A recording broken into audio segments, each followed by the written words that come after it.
사실 이 절차들이 진행됨에 있어서 가장 중요한 거는 적시에 적절한 대응을 하는 겁니다. 지급 명령 결정 송달을 받았는데도 이의 신청도 안 하고 가만히 계시다가 결국에는 자기가 사시던 집이 강제 경매로 넘어가게 된 분이 있었어요, 실제로. 그제서야 이제 내 집이 왜 이렇게 됐나요? 라고 하면서 호소를 하시는데, 사실 그때가 되면 이제 많이 늦은 상황이죠.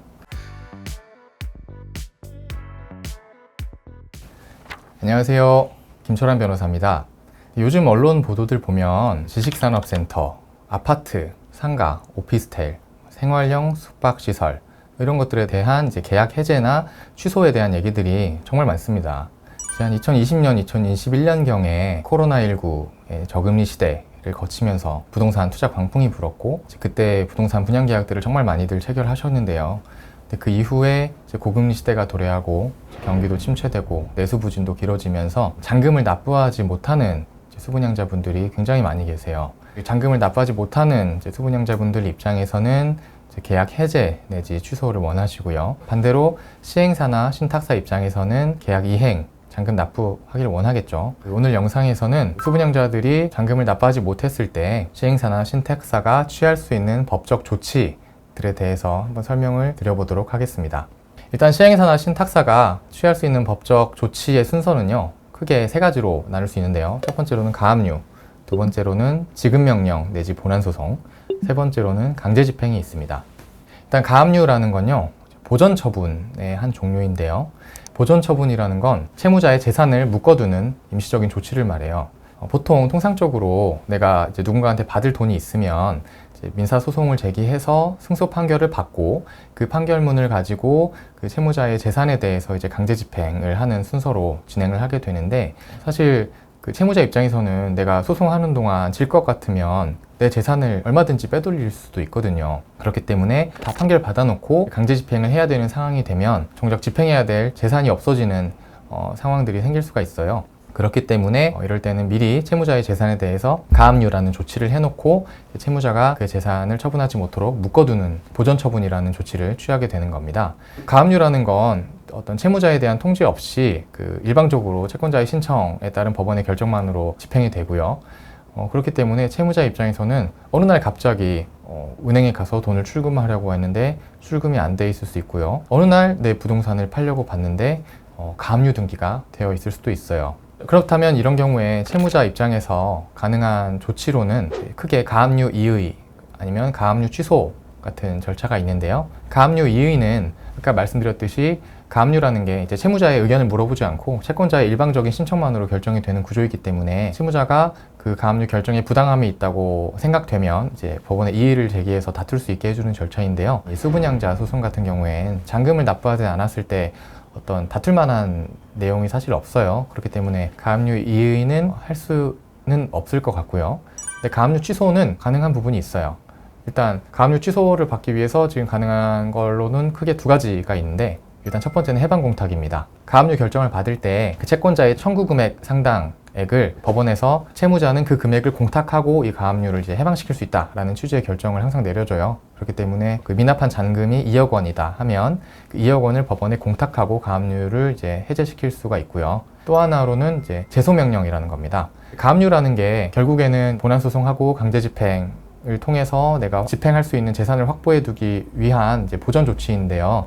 만약에 채권자가 그 가압류만 해놓고 계속 소송을 제기하지 않고 있으면 채무자 입장에서는 계속 내 재산 상태에 대한 어떤 제한이 걸려있는 상태로 계속 가게 되는 거잖아요. 그렇기 때문에 채무자는 그 가압류 결정이 나면 법원에다가 제소명령 신청이라는 걸 할 수가 있어요. 그거는 채권자로 하여금 소송을 제기하도록 명령을 해주세요 라는 신청이고요. 법원이 그 명령을 받아들여서 제소명령 결정을 하면 채권자는 일정 기간 안에 소송을 제기를 해야 돼요. 그리고 그 기간 안에 소송을 제기했다는 서류를 법원에다가 제출하지 못하면 이제 또 가압류가 취소될 수가 있습니다. 그리고 다음으로는 이제 지급명령 내지 본안소송인데요.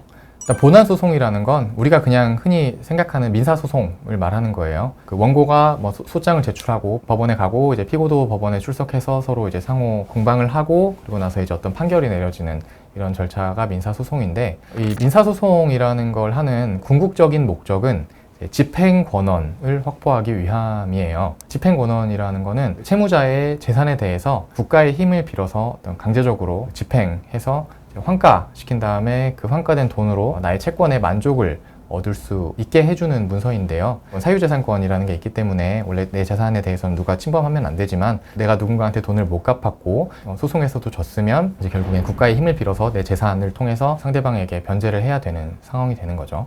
그런데 이런 민사 본안 소송은 아무리 짧아도 6개월, 길면 1년 이상 걸리는 경우도 부지기수고요. 이 소송 절차가 길기 때문에 간이하게 할 수 있는 절차가 있는데요. 그게 바로 지급명령입니다. 지급명령이라는 거는 채권자가 법원에다 지급명령 신청을 하면 법원은 일단 그 채권자의 신청대로 지급명령을 내려주고요. 그런 지급명령 결정을 채무자한테 송달을 시켜주는데 채무자가 송달을 받고 나서 2주 안에 이의 제기를 하지 않으면 그 채권자가 신청한 그대로 지급명령 결정이 확정되도록 해주는 절차입니다.